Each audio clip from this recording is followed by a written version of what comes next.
متفنان اليوم منقو إرتران إثيوبيان هاي بتقرأي حليفس بعفارش كعك خد زين هتش درون كل يخلين حرد بساسير دمه هنا إرتراس فردنا قرت اليوم ياو تقرأي تمسح فتنا أنا تقرأيس ناي أبزق وجونس زي ملكتات تبزر له هنا فتنا أنا أبزق دايزن أتلنا نتقرأي تارجت جوارا من قصاص تليو جن جيجا أيو ببريتوريا مسردون تقبلنا تقول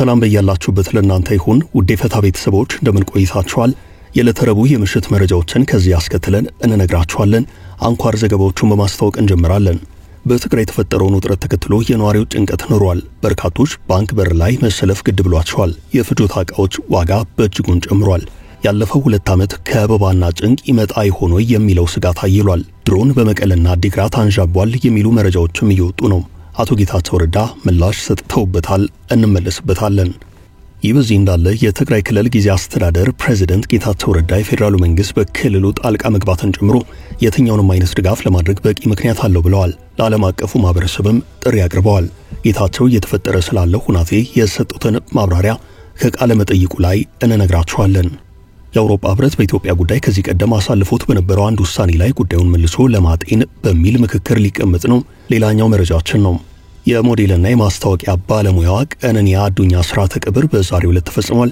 የወጣቷ ድንገተኛ ህልፈት አነጋጋሪነቱ ቀጥሏል ፖሊስ በጉዳዩ ዙሪያ ይፋዊ መግለጫ ሰጥቷል ሟች ቀነኒ አዱኛ በወቅቱ ከበረንዳ ላይ በወደቀችበት ሰዓት ባለቤቷ ቤት ውስጥ ነበር ሲል ፖሊስ ገልጿል በአዲስ አበባ የባንክ ጥበቃ ባለሙያው 2 ሰዎችን ገድሎ የራሱን ህይወት አጥፍቷል የኢትዮጵያ ንግድ ባንክ አንድ ቅርንጫፍ ጥበቃ የነበረ ግለሰብ 2 ሰዎችን ገድሎ የራሱን ህይወት እንዳጠፋ ፖሊስ መረጃ አጋርቷል እነዚህ ለሰዓቱ የተመራረጡ ከልዩ ልዩ የወሬ ምንጮች የተሰባሰቡ አዳዲስ ጉዳዮች ናቸው እስከ ፍጻሜው ከኛ ጋር ከቆያችሁ ሁሉንም እንደየቅደም ተከተላቸው አንድ በአንድ እንነግራችኋለን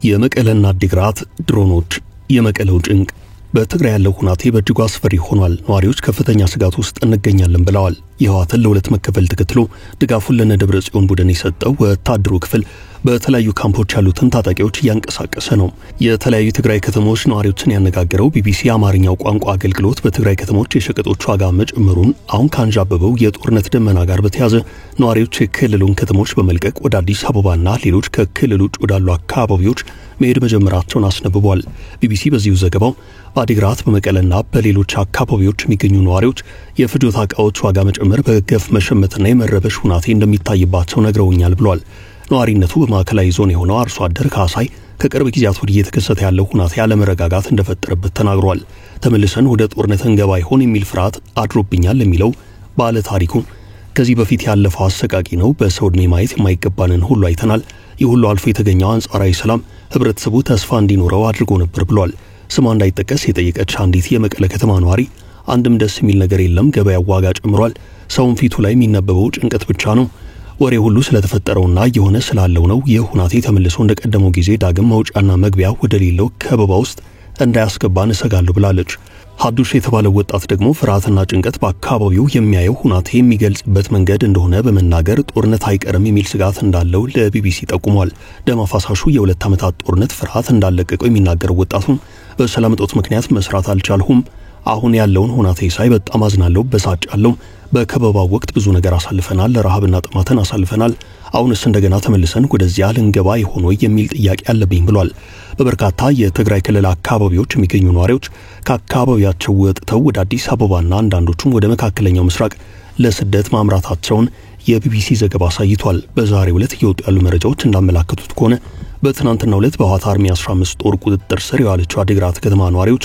የባንክ ሲስተም ሊቋረጥ ይችላል በሚል ስጋት በረጅም ሰልፍ ገንዘባቸውን ከባንክ ያወጡ ነው ይበዚህ እንዳለ በትግራይ በመቀለና አዲግራት ሰማይ ላይ ድሮን ታይቷል የሚሉ መረጃዎች ይወጡ ነው ቢቢሲ በዚህ ጉዳይ ዙሪያ ያነጋገረው አንድ የአዲግራት ነዋሪ አሁን ባለው የትግራይ ሁናቴ ፌደራል መንግስት የፈለገውን አይነት እርምጃ ሊወስድ ይችላል በትግራይ ድሮኖች ሲያንጃብቡ ሰንብተዋል የኤርትራ ጋር ያለው ነገር ያመጣው ሲመስለን ነበር ሆኖም አሁን ባለው ወቅታዊ ሁናቴ የሚሰማኝ የፌደራል መንግስት የትግራይ ጸጥታ ሁናቴን እየተከታተለ እንደነበረ ነው ሲል ተናግሯል የጊዜ አስተዳደሩ ፕሬዝዳንት አቶ ጌታቸው ረዳ ሰሞኑን በሰጡት ጋዜጣዊ መግለጫ የው ጥያቄ ቀርቦላቸው ነበርም።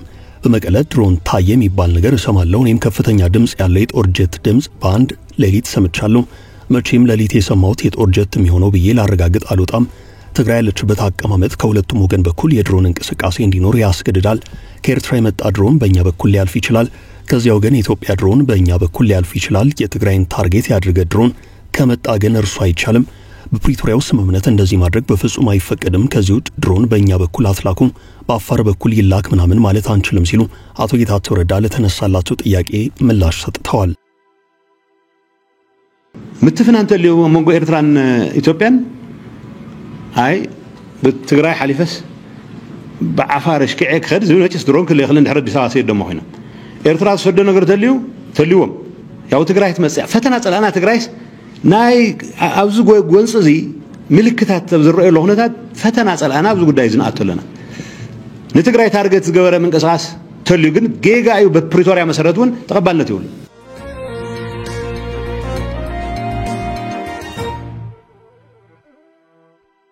የጌታቸው ጥሪ ለፌደራሉ መንግስት የትግራይ ክልል ጊዜ አስተዳደር ፕሬዝዳንት ጌታቸው ረዳ የፌደራሉ መንግስት በክልሉ ጣልቃ መግባትን ጨምሮ የትኛውንም አይነት ድጋፍ ለማድረግ በቂ ምክንያት አለው ብለዋል። ፕሬዝዳንቱ ይህን ያሉት በትግራይ ክልል ስላለው ወቅታዊ ጉዳይ ከትግራይ ቴሌቪዥን ጋር ባደረጉት ቆይታ ነው። ግማሽ ሰዓት ገደማ በፈጀው ቃለ መጠይቅ በቅርቡ ስላገዷቸው የትግራይ ሰራዊት ከፍተኛ አዛዦችና በክልሉ ስላለው ወቅታዊ ሁናቴ ማብራሪያ ሰጥተዋል። አቶ ጌታቸው በእንግሊዝኛ ቋንቋ በሰጡት በዚህ ቃለ ምልልሳቸው የፕሪቶሪያው ስምምነት አካል የሆኑት የፌደራል መንግስትና የዓለም አቀፉ ማህበረሰብ በትግራይ ያለው ሁናቴ ያሽቆለቆለ መምጣቱንና የፕሪቶሪያው ስምምነት መፍረስ የሚያስከትለውን ትልቅ ችግር ከግምት ውስጥ ማስገባት አለባቸው ብለዋል። የትግራይ ጊዜ አስተዳደር ፕሬዝዳንት ትናንት ማክሰኞ አመሻሹን በማህበራዊ ትስስር ገጻቸው ባሰፈሩት ጽሑፍ የድፍረት የተሞላበት እርምጃ ነው፣ በትግራይ ህዝብ ላይ ወደሚካሄደው አውዳሚ ጦርነት ከማምራት በፊት የፕሪቶሪያው ስምምነት ባለድርሻ አካላት እንዲቃወሙት ጠይቀዋል። በሳምንቱ መጀመሪያ ሰኞ ዕለት ሜጀር ጄኔራል ዮሐንስ ወልደ ጊዮርጊስ፣ ሜጀር ጄኔራል ማሾ በየነ፣ ብርጋዴር ጄኔራል ምግበይ ኃይልና ማክሰኞ ዕለት ጄኔራል ፍስሐ ኪዳኑ ላይ ጊዜያዊ እግድ እንደተጣለባቸው ይታወቃል። የአቶ ጌታቸው ረዳ ፊርማ ያረፈበት የእግድ ደብዳቤ ከፍተኛ የሰራዊቱ አመራሮች የታገዱት ከመንግስት ውሳኔ ውጭ መላ ህዝባችንንና ወጣቱን ወደ ግርግር፣ የጸጥታ ኃይላችንን ወደ እርስ በርስ ግጭት ብሎም ህዝባችንን ወደማይወጣበት አዘቅት የሚያስገባ አደገኛ እንቅስቃሴ አልቆመም በሚል ነው። አቶ ጌታቸው ከሰራዊት አመራሮች መታገድ ማግስት በሰጡት ቃለ መጠይቅ ውሳኔ ያሉትን ተግባራዊ ለማድረግ ሁሉንም እርምጃዎች መውሰድ በመጀመራቸው እንደታገዱ ገልጸዋል። የመንግስት መስሪያ ቤቶችን ሰብረው እየገቡ ነው፣ ጊዜ አስተዳደር ኃላፊዎችን እያነሱ ነው። ይህ ደግሞ በህዝቡ ላይ ብቻ ሳይሆን በይበልጥም በራሱ በሰራዊቱ ላይ ውዥንብር ፈጥሯል ብለዋል። ጥያቄው ፕሬዝዳንቱን ወይንም የካቢኔ አባላትን ከስልጣን የማንሳትና ለማንሳት አይደለም፣ ከሁሉም በላይ በፕሪቶሪያው ስምምነት የተገኘውን ትንሽ ሰላም የማስጠበቅ ነው ብለዋል። የውጭ ኃይላት በዚህ ውስጥ ተሳታፊ ናቸው ብለን የምናምንበት ምክንያት አለን ያሉት አቶ ጌታቸው አሁንም የውሳኔ ቆማል ብዬ ተስፋ አድርጋለሁ ብለዋል። የአዲግራት ከንቲባ ቢሮ በደብረ ጽዮን ገብረ ሚካኤል የሚመራው የህወሓት ቡድን መያዙን ያረጋገጡት አቶ ጌታቸው ይህንን ለማድረግ ያቀዱትን ብቻ ሳይሆን አዲግራት ላይ ብቻ ሳይሆን መቀለ ላይ ማድረግ ይፈልጋሉ ብለዋል። የትግራይን ህዝብ ኃይል በመጠቀም የመንግስት መስሪያ ቤቶችን በህገወጡ የህወሓት አንጃ ስም መያዝ በፍጹም ተቀባይነት የሌለውና ወደ ተጨማሪ ጥፋት የሚያመራ ነው። ለዚህም ነው ያንን እብደት ለማስቆም የቻልሁትን ሁሉ ለማድረግ እየሞከርኩ ያለሁት ያሉት አቶ ጌታቸው ረዳ ያንን እብደት የማስቆም አቅም አለኝ ወይ የሚለው የተለየ ጉዳይ ነው። ነገር ግን የዓለም አቀፉ ማህበረሰብ ጣልቃ ገብቶ እነዚህ ሰዎች እብደት ላይ መሆናቸውን ሊነግራቸው ይገባል ብለዋል። የወረዳ ምክር ቤቶች እንደገና ሊዋቀሩ ይገባቸዋል የሚል ጥያቄ እንደሚነሳ የጠቆሙት ፕሬዝዳንቱ ጊዜ አስተዳደሩ በህግና በመመሪያ መፍታት እንደሚችል በግልጽ ተናግሯል ብለዋል። አቶ ጌታቸው ጊዜ አስተዳደሩ ሰላምና ጸጥታ ቢሮ ከተናገራቸው እጅግ በጣም አስቂኝ ነገሮች ውስጥ አንዱ ጊዜ አስተዳደሩ ህግና ስርዓትን ለማስከበር በሚያደርገው ውሳኔ ላይ እንቅፋት ሆኗል የሚል መሆኑን ጠቁመዋል። ነገር ግን እነዚህ ሰዎች በህገወጥ የወርቅ የሰዎች ዝውውር ላይ የተሰማሩ ሰዎችን ወደ እስር ቤት ማስገባት የሚለውን ሐሳብ ሲቃወሙ ቆይተዋል ብለዋል። አክል አድርገውም በትግራይ ህዝብ ላይ ለተፈጸመው ዘግናኝ ወንጀል ምንም መፍትሄ ሳያበጁ አሁን በየመንደሩ ማህተም መንጠቅና ህግና ስርዓትን እንደማስከበር ተደርጎ መወሰዱ ከንቱ ነገር ነው ብለዋል። የጊዜ አስተዳደሩ ፕሬዝዳንት በቃለ መጠይቃቸው ያነሱት ሌላኛው ጉዳይ በኤርትራና በኢትዮጵያ መካከል ያለውን ውጥረት ነው። በኢትዮጵያና ኤርትራ መካከል ግጭት እንዲፈጠር አልፈልግም ያሉት አቶ ጌታቸው የሚፈጠር ከሆነ የትግራይ ህዝብ የገፈቱ ቀማሽ እንዲሆን አልፈልግም ብለዋል። አክል አድርገውም የትግራይ ህዝብ በዚህ አይነት ውዥንብር ውስጥ እንዲገባ አልፈልግም። አንዳንድ ባልደረቦቼ ይህንን ሐሳብ ውስጥ ያስገቡት አይመስለኝም ወይም የትኛውንም ክፍተት ለመጠቀም ያሰቡ ይመስላል እና እኔ ልል የምችለው ማንም ሊገምተው ከሚችለው በላይ አስከፊ ነው ብለዋል። ጄኔራል ጻድቃን ገብረትንሳኤ በኢትዮጵያና በኤርትራ መካከል በማንኛውም ቅጽበት ጦርነት ሊነሳ ይችላል በሚል በዚህ ሳምንት መጀመሪያ አስተያየት መስጠታቸው የሚታወስ ነው።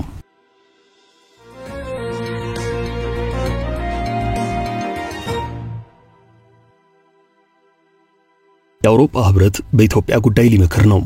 የአውሮፓ ህብረት በኢትዮጵያ ጉዳይ ምክክር ሊቀመጥ ነው። ጉዳዩ ህብረቱ ከዚህ ቀደም ከኢትዮጵያ ጋር በተያያዘ ካሳለፈው ውሳኔ ጋር የሚገናኝ ነው።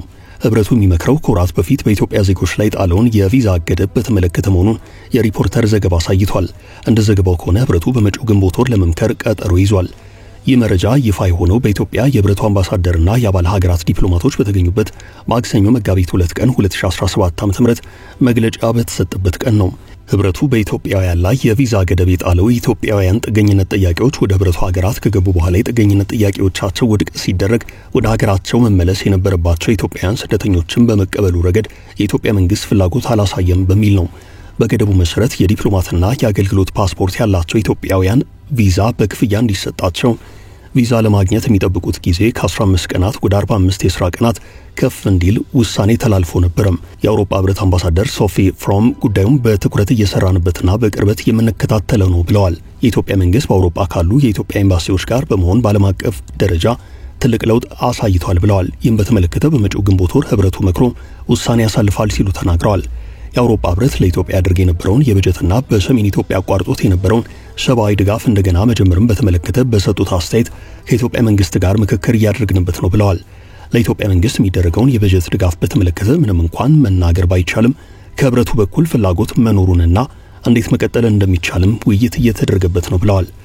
አሜሪካው ፕሬዝዳንት ዶናልድ ትራምፕ ውሳኔ አሜሪካ ስትሰጥ የነበረው እርዳታ በመቋረጡ በኢትዮጵያም ሆነ በዓለም አቀፍ ደረጃ የተፈጠረውን ክፍተት ለመሙላት የአውሮፓ ህብረት ብቻውን ሊሸፍነው የማይቻለው መሆኑን ጠቅሰው ዓለም አቀፉን ማህበረሰብ ወደ አንድ በማምጣት መስራት ይገባል ሲሉ መናገራቸውን ሪፖርተር ዘግቧል።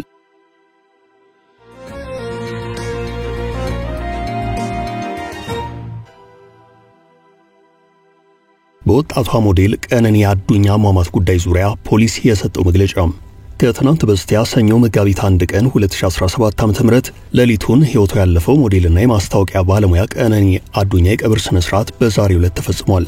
በመንበረ ጸባዖት ቅድስት ሥላሴ ካቴድራል ቤተክርስቲያን ቤተሰቦቿና ወዳጅ ዘመዶቿ በተገኙበት የቀብር ስነ ስርዓቷ በ9 ሰዓት ተፈጽሟል።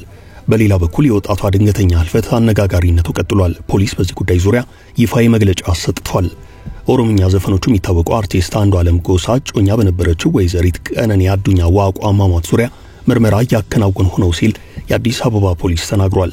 ቀነኒ አዱኛ በለሚ ኩራ ክፍለ ከተማ ወረዳ 3 ልዩ ቦታው ሰንሻይን ቤቶች ፊት ለፊት ከሚገኘው ውዳሴ ህንጻ ላይ መጋቢት 1 ቀን 2017 ዓ.ም ከሌሊቱ 10 ሰዓት ገደማ ከቤቷ የማብሰያ ክፍል በኩል ካለው በረንዳ ላይ ከ5ኛ ፎቅ ለጊዜው ምክንያቱ ባልታወቀ ሁናቴ ወድቃ ለሕክምና እርዳታ ወደ ያኔት ሆስፒታል እየተወሰደች በነበረችበት ወቅት ህይወቷ ማለፉን ፖሊስ ገልጿል። ፖሊስ መረጃው ከደረሰው በኋላ የምርመራ ቡድን በማዋቀርና ቦታው ድረስ በመሄድ ተገቢውን የቴክኒክና የታክቲክ መረጃዎችን ማሰባሰቡን የገለጸ ሲሆን የሟችን አስክሬን ወደ ዳግማዊ ምኒልክ ሆስፒታል ለተጨማሪ ምርመራ እንዲሄድ ማድረጉን ገልጿል። ሟች ወይዘሪት ቀነኒ አዱኛ በወቅቱ ከበረንዳ ላይ በወደቀችበት ሰዓት ፖሊስ በቤት ውስጥ የነበረውን ባለቤቷን ድምፃዊ አንዱዓለም ጎሳን በቁጥጥር ስር በመዋል ምርመራ ያካሄደ መሆኑን አስታውቋል። በቀጣይም የመጨረሻውን የምርመራ ውጤት ለህዝብ ይፋ አድርጋለሁ ብሏል። የአዲስ አበባ ፖሊስ አከል አድርጎም በተለያዩ ማህበራዊ ትስስር ገጾች ከፖሊስ የወንጀል ምርመራ ውጤት በፊት የሚናፈሱ መረጃዎች ተገቢነት የላቸውም፣ ከዚህ በተጨማሪ በምርመራ ሂደቱ ላይ የሚያሳድረው ተጽዕኖ አሉታዊ በመሆኑ የተሳሳተ መረጃ የሚያስተላልፉ አካላት ከድርጊታቸው እንዲቆጠቡ አሳስቧል። በምህንድስና ትምህርት ከአርባ ምንጭ ዩኒቨርሲቲ የመጀመሪያ ዲግሪዋን የሰራችው ሞዴልና የማስታወቂያ ባለሙያ ቀነኒ አዱኛ በማህበራዊ ትስስር ገጾች ትታወቃለች። በሚቀጥለው ቅዳሜ ልደቷን ለማክበር ፎቶዎችንም እንደተነሳች ታውቋል። የፍቅር አጋሯ ድምፃዊ አንዱዓለም ጎሳ ለጥያቄ ትፈለጋለህ በሚል በፖሊስ ጣቢያ እንደሚገኝ መረጃዎች አሳይተዋል።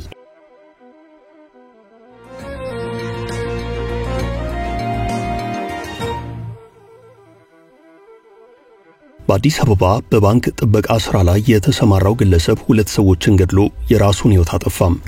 በአዲስ አበባ ልደታ ክፍለ ከተማ ወረዳ 6 ካርላ አደባባይ አካባቢ በሚገኝ የኢትዮጵያ ንግድ ባንክ ቅርንጫፍ አንድ ግለሰብ 2 ሰዎችን ገድሎ የራሱን ህይወት እንዳጠፋ ተዘግቧል።